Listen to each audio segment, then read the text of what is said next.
नमस्कार, सुरंगी दरा news channel में आपका स्वागत है।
आश्रम के श्री सहस्त्र बाहु अजय राजा अपने बहुत सहित डेरा डाला। आश्रम के जो ओम महादि देवता वासो देवता सूर्यो देवता चंद्रमा देवता ध्रुवो देवता निरा देवता विश्वे देवता वरुणो देवता विश्वे देवता बृहस्पतिर्देवो देवता वरुणो देवता। दीप प्रज्वलन के पश्चात निवेदन है कि आप लोग मंच पर ही स्थान ग्रहण करें। बाकी आगे आके बैठ जाए। सभी से निवेदन है व्यवस्था बनाने में सहयोग करें, आगे आके बैठ जाए। जो नीचे नहीं बैठ सकते, घुटने और अहंकार आड़े आ रहा है, वो कुर्सियों में बैठ सकते हैं। बाकी सभी साथी अपना स्थान ग्रहण कर ले। करबद्ध निवेदन है सभी से। शानदार व्यवस्था शोभा यात्रा के दौरान रही थी, वो व्यवस्था यहाँ भी जारी रहे, कायम रहे।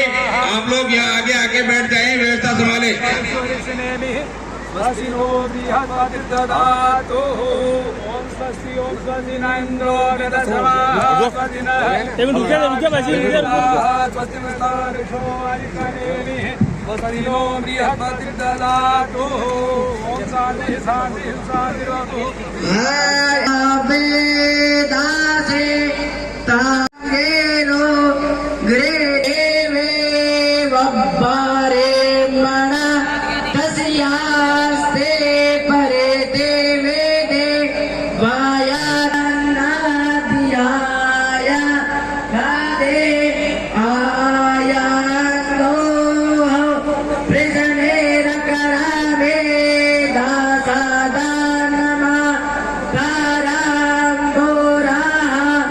वेदारां चपरायां सवाहा आन्तश्चारा तेरो चानास पराणा दपानते विज्ञानमाएको देवाम्मा हरे ओम।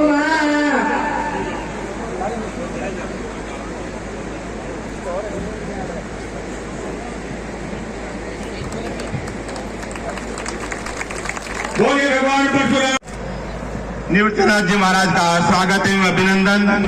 उसके पश्चात आगे का कार्यक्रम।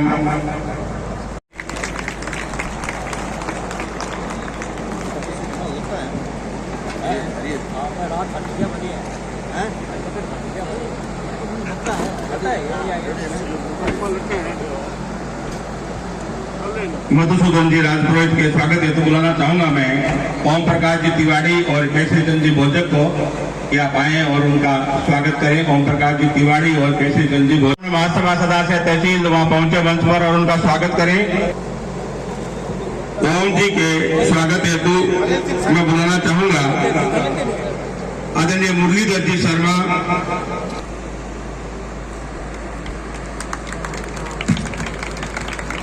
प्रभाकर जी जोशी के स्वागत के लिए मैं बुलाना चाहूंगा मंच पर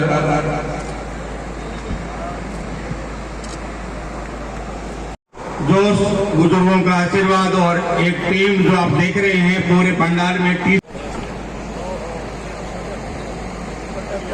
मैं इंद्र जी देरासर से निवेदन करूंगा कि वो यहाँ उद्घोषणा स्थल पर आए। श्री के सागर चरणों में नमन। सम्मानित मंच पधारे हैं समस्त बुजुर्गों, मातृशक्ति, युवाओं, प्यारे बच्चों, सर्वप्रथम मैं सबको आज भगवान श्री परशुराम जी की जन्मोत्सव की हार्दिक शुभकामनाएं और बधाई देना चाहूँगा। आज सभी विप्रजनों ने मिलकर के और एक कमेटी का गठन किया और उस कमेटी ने बहुत ही शानदार शोभा यात्रा का जो आयोजन किया। इस आयोजनकर्ताओं को मैं इस कार्यक्रम के माध्यम से बहुत बहुत धन्यवाद और साधुवाद देना चाहूँगा। मैं ज़्यादा लंबी बात नहीं करके परशुराम जी के बारे में ही दो चार बातें बताना चाहूँगा। भगवान श्री परशुराम जी विष्णु भगवान के छठे अवतार थे और उन्होंने अत्याचारियों और दुष्टाचारियों का अंत करने के लिए जन्म लिया था और उन्होंने अपने जीवन में अत्याचार और दुष्टाचार का अंत किया था। उसके अलावा भगवान श्री परशुराम जी ने अपने जीवन चरित्र में चार विशेष बातों का सर्वप्रथम माता पिता का सम्मान करना, उनकी सेवा करना, उनका आदर करना। उसके बाद दान करने की प्रवृत्ति। आदमी को जैसा सक्षम हो उस सक्षमता के हिसाब से हर तरह का दान करना चाहिए। न्याय, आदमी को अन्याय नहीं सहन करना चाहिए। जहाँ न्याय की बात हो वहाँ खड़े होकर के न्याय का पक्ष लेना चाहिए। और इसके लिए भगवान श्री परशुराम जी ने ये एक अपने को चरित्र प्रस्तुत किया है। इन चरित्रों का पालन करते हुए हम सब लोगों को आगे बढ़ना चाहिए। तीर्थास्पदं शिव विरंचिनुतं शरण्यं आर्तिहं प्रणतपाल भवाब्धिपोतं वंदे महापुरुष ते चरणारविंदम। युगावतार, आवेश अवतार भगवान श्री परशुराम जी के श्री चरणों में कोटिशः नमन, कोटिशः प्रणाम। परशुराम जी के जन्मोत्सव पर आज जिस जोश और उत्साह के साथ हम सभी विप्र बंधु एकजुट हुए, आज जरूरत है कि हमेशा साल भर हम यूं ही एकजुट रहे और भगवान परशुराम जी के नेतृत्व में काम करें, उनके आदर्शों के बताए रास्ते पे काम करें। आज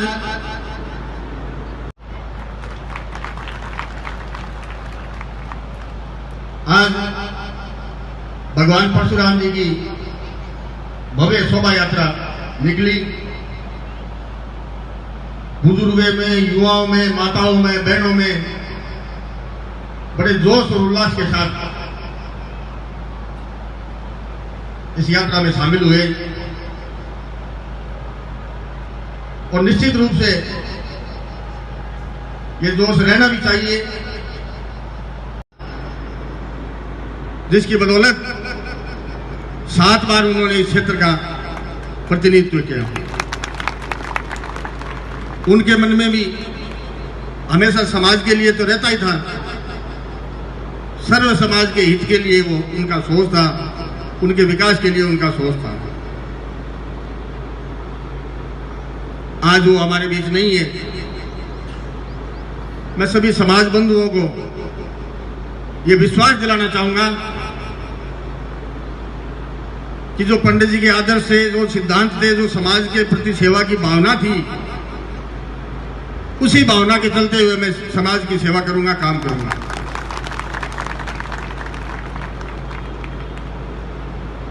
आज समाज को जरूरत है सामाजिक, आर्थिक और राजनीतिक रूप से हमारा समाज मजबूत होना चाहिए। उसके लिए समाज के जो उच्च पदों पर बैठे लोग हैं, जो सरकारी पदों पर बैठे हैं या व्यापार के क्षेत्र में, आज आवश्यकता है, चाहे रोजगार के क्षेत्र में हो, चाहे शिक्षा के क्षेत्र में हो, चाहे चिकित्सा के क्षेत्र में हो, समाज के अगुवा बंधुओं को, उनको साथ लेकर, उनको सहयोग करके का ही समय लेना चाहूंगा, क्योंकि विलंब बहुत हो चुका है। माताओं को जाना भी जरूरी है और सबको भी भोजन इत्यादि भी करना है। लेकिन कुछ बातें ऐसी होती हैं जो भोजन से भी ज्यादा आवश्यक होती है व्यक्ति के जीवन में। थोड़ा सा परशुराम जी के बारे में हम समझें।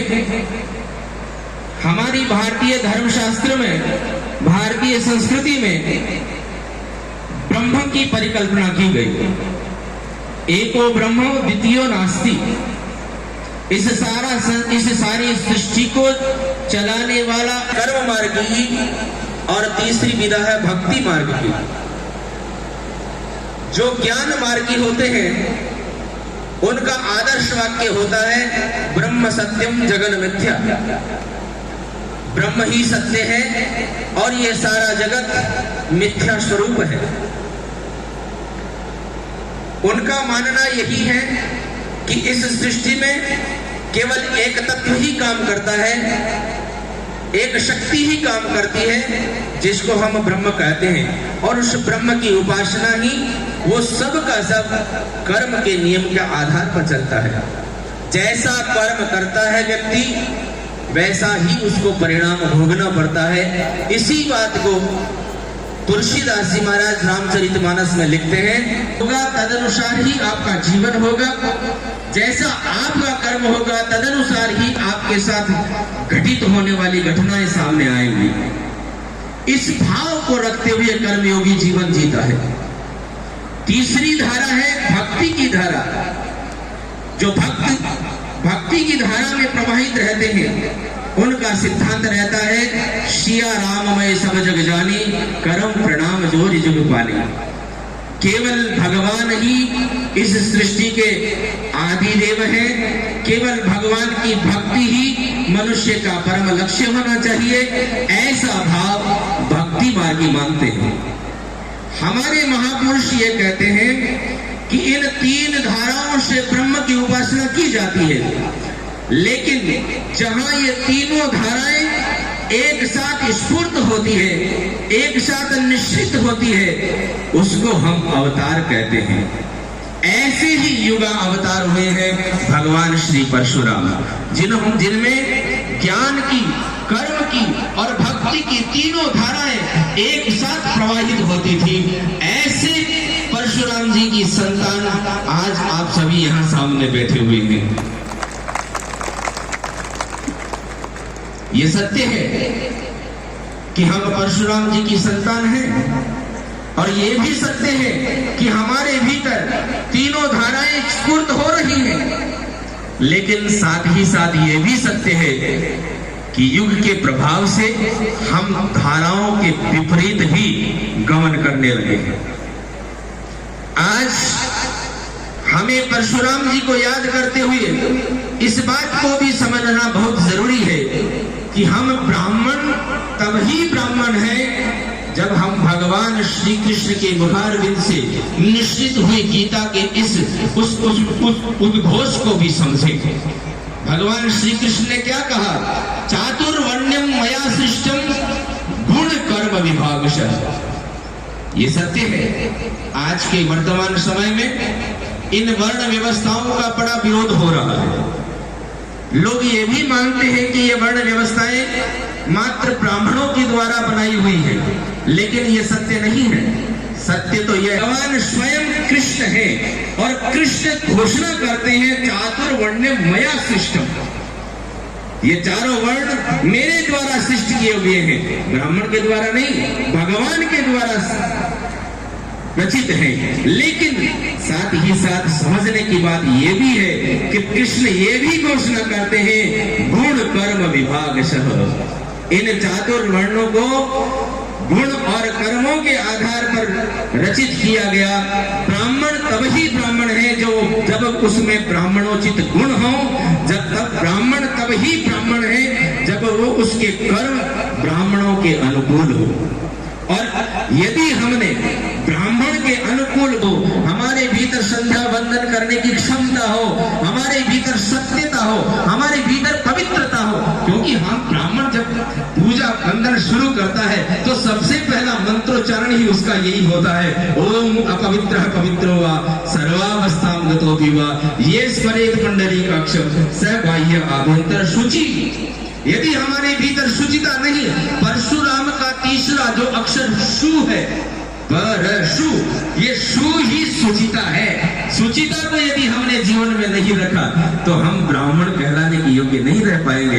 इसीलिए आज जो ब्राह्मणों का विरोध हम अन्य समाज में देखने को परिलक्षित होता है, उसका कारण क्या है? उसका कारण ही यही है, क्योंकि परशुराम जी को यदि हम देखें तो परशुराम जी का उद्गम जब होता है, उसके लिए हम वाल्मीकि रामायण में चलते हैं। वाल्मीकि रामायण में जब परशुराम जी का पदार्पण होता है, उस समय महर्षि वाल्मीकि ने क्या वर्णन किया? कंपयन मेदिनीं सर्वां पातयन् स महाद्रुमान्। जब परशुराम जी महाराज आते हैं, प्रसंग में आपको थोड़ा सा बताऊं तब ज्यादा स्पष्ट होगा। भगवान श्री राम जो परशुराम के अनुवर्ती अवतार हैं, भगवान श्री राम की जब बारात वापिस जनकपुर से अयोध्या की ओर लौट रही है, तब रास्ते में मार्ग में परशुराम जी का पदार्पण होता है। और उस समय किसी को पता नहीं रहता, पूरी बारात, अब आप तो खुद ही जब ब्राह्मण बंधु हैं तो रामचरितमानस का भी अध्ययन करते हैं, शास्त्रों का भी अध्ययन करते हैं, लेकिन आप खुद सोचिए कि उस समय भगवान श्री राम की बारात में न जाने कितने संख्या में बाराती रहे होंगे। इतने बाराती एक साथ, और इतने भगवान राम स्वयं नारायण के अवतार और भगवान श्री राम की अर्धांगिनी भगवती जगदम्बा, और साथ में है ऋषि महर्षि वशिष्ठ है, विश्वामित्र है, और न जाने कौन कौन से ऋषि उनके साथ थे उस समय। फिर भी जब परशुराम जी का वहां पदार्पण होता है, तब वाल्मीकि जी को लिखना पड़ता है कंपयन मेदिनीम सर्वाम। जब परशुराम जी आए तो पूरी पृथ्वी कांपने लगी, और इतना कंपायमान हुआ महाराज कि आप देखेंगे, लिखते हैं वाल्मीकि जी की कंपन से पातयंस महाधुमान, बड़े बड़े पेड़ भी गिर चुके थे। इतनी प्रभाव है परशुराम जी महाराज का। यद्यपि ब्राह्मण में ही ये तप हो सकता है, ब्राह्मण में ही ये ओज हो सकता है, ब्राह्मण में ही ये शक्ति हो सकती है, लेकिन ध्यान रखने की बात ये भी है कि एक ब्राह्मण परशुराम हुए हैं और एक ब्राह्मण रावण भी हुआ है। लेकिन रावण और परशुराम में बड़ी भिन्नता है। परशुराम जी जब चलते हैं तब भी कंपयन मेदिनीम सर्वाम है, और जब रावण भी चलता था तब तुलसीदास जी महाराज कहते हैं अवनी डोलती, उस समय भी पृथ्वी डोलती थी। लेकिन ब्राह्मण की एक विशेषता रही है, ब्राह्मण ने सदैव ही सत्यता को अपनाया है, ब्राह्मण ने सदैव ही पवित्रता को अपनाया है। आज परशुराम जी की जयंती हम कर लिया है, वो ब्राह्मण कभी भी निस्तेज नहीं हो सकता, वो ब्राह्मण कभी पतित नहीं हो सकता, वो ब्राह्मण सदैव उत्थान की ओर ही जाएगा। इसलिए मेरा निवेदन है कि हम अपनी संतान को पढ़ाएं, अपनी संतति को आगे बढ़ाएं, लेकिन साथ ही साथ आपको एक बात और ध्यान रखना है।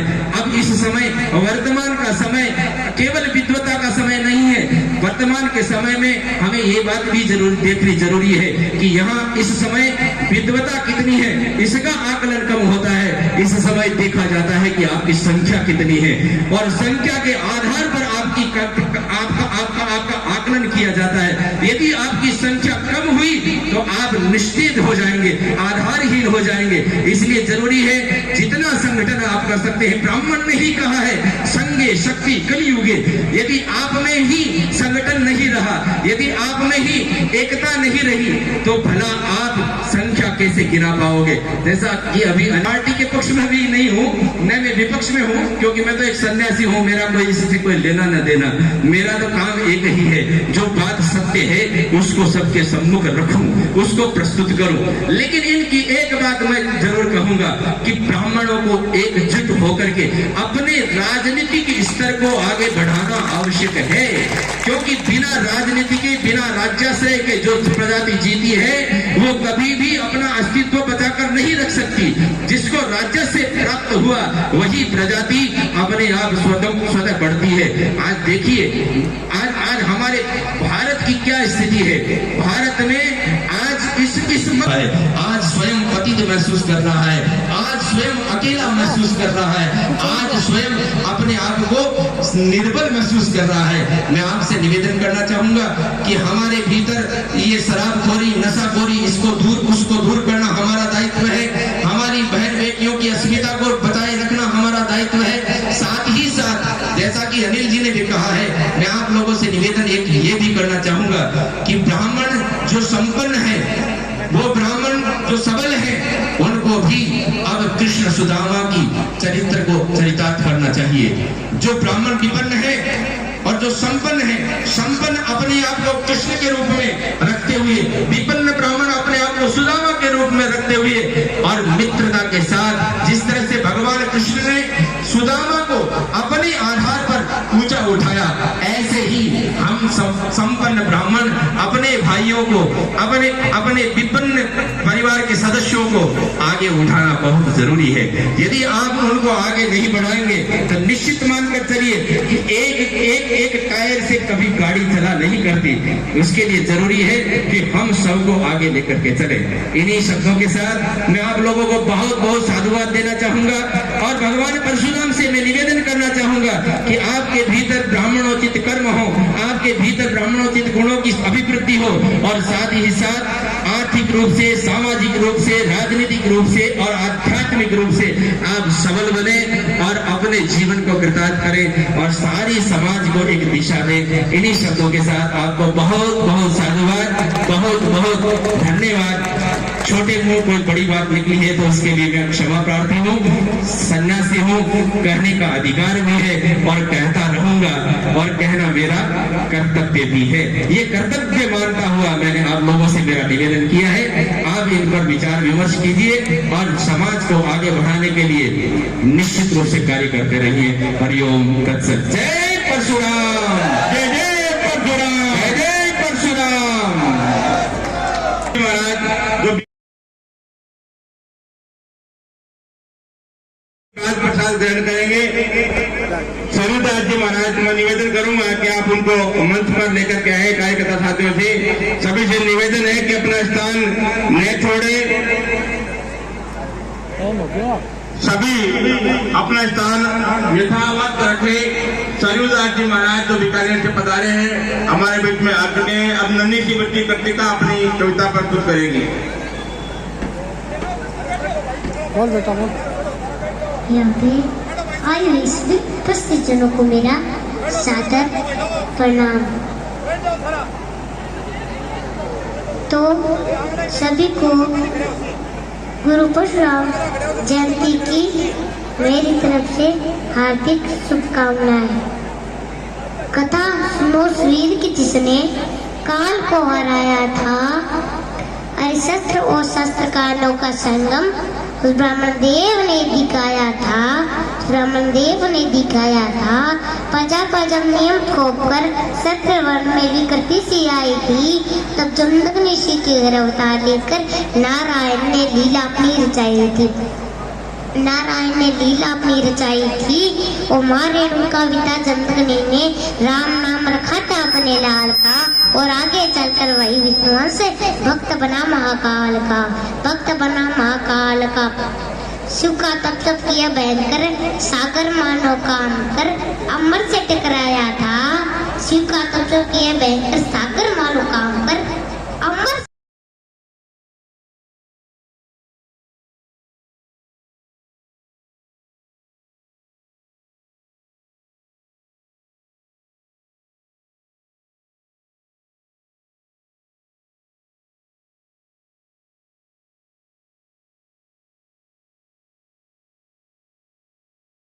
यदि के देखो खेल निराले, विष्णु से वरदान को पाकर वो मूर्ख विष्णु से ही लड़ने चला।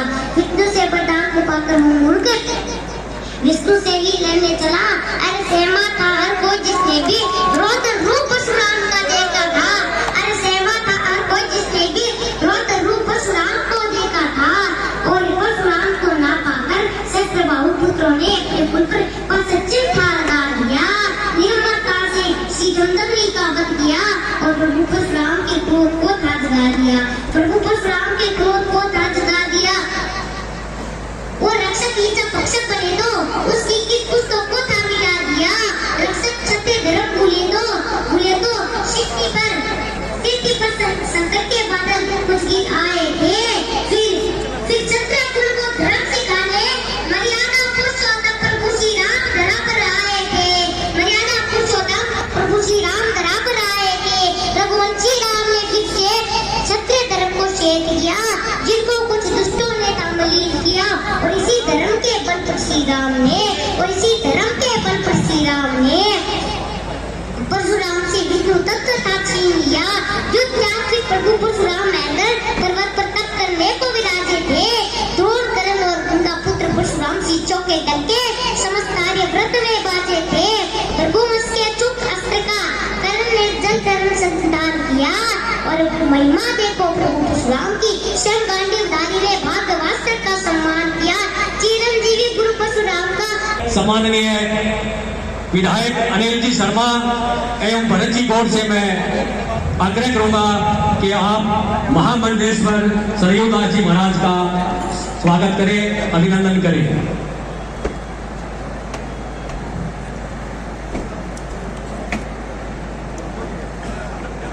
सभी से आग्रह है, कृपया प्रसाद ग्रहण करके आप यहाँ से प्रस्थान करेंगे। भोजन की व्यवस्था, प्रसाद की व्यवस्था यहाँ की गई है। आप सभी से पूरे आग्रह है कि प्रसाद लेकर के यहाँ से प्रस्थान करें। बोलिए भगवान परशुराम की जय जय परशुराम, जय जय परशुराम। आयोजन समिति के कार्यकर्ताओं से आग्रह है, आज तक हम जिए ही नहीं, हमारी एकता को लोग जिए ही नहीं। हम इसलिए आप सब ब्राह्मणों से एक निवेदन करता हूं, हर साल इस तरह कार्यक्रम करते रहे हम। उस समाज के लिए हम सोचते हैं कि हमारे कार्यक्रम में 5,000 आए, 10,000 लोग आए हैं। हम कोई कार्यक्रम एक दिन हम लाखों की तादाद को कार्यक्रम कर सकते हैं। जहां संगठन है वहीं सब कुछ है। मेरे समाज के लिए, ब्राह्मण समाज के लिए एक गौरव है। परशुराम क्या थे आप सब पढ़ते हैं, देखते हैं, मगर हम जीना भी उन्हीं को चाहिए। उनका चरित्र हमारे बच्चों में आना चाहिए, क्योंकि परशुराम वो थे भगवान के छठे अवतार थे। उनने क्षत्रियों का विनाश किया, उन क्षत्रियों का विनाश किया जो दुराचारी थे। उन क्षत्रियों का सम्मान मेरे राम का किया, मेरे क्योंकि रघुनाथ राम थे। इसलिए आप लोगों को महाराज श्री ने पूरी संबंधों में सब कुछ बता ही दिया होगा। इसलिए बहुत बहुत साधुवाद। जय जय श्री राम। सभी से आशीर्वाद प्राप्त करें। मदन जी दूसरा सर मेरी आवाज सुन रहे हैं तो आप मंच पर आए। महेश जी वडाडा,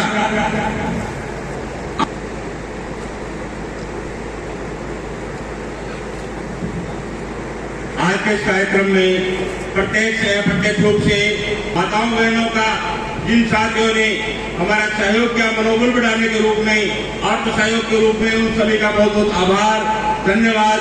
सभी प्रशासनिक अधिकारियों का, हमारे युवा साथी जो आज टी-शर्ट में यहाँ मौजूद है, उनकी पूरी जो व्यवस्था समिति है, उनका संयोजन समिति का, दूर दूर का सभी से निवेदन कि प्रसाद और पुष्कर्मा साथी सभी साथी यहाँ मौजूद रहे हैं। उन सबका गुजर गौड़ महासभा, उनके दोनों संस्थाओं ने बहुत जबरदस्त सहयोग किया। नंबर सीखे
संभाले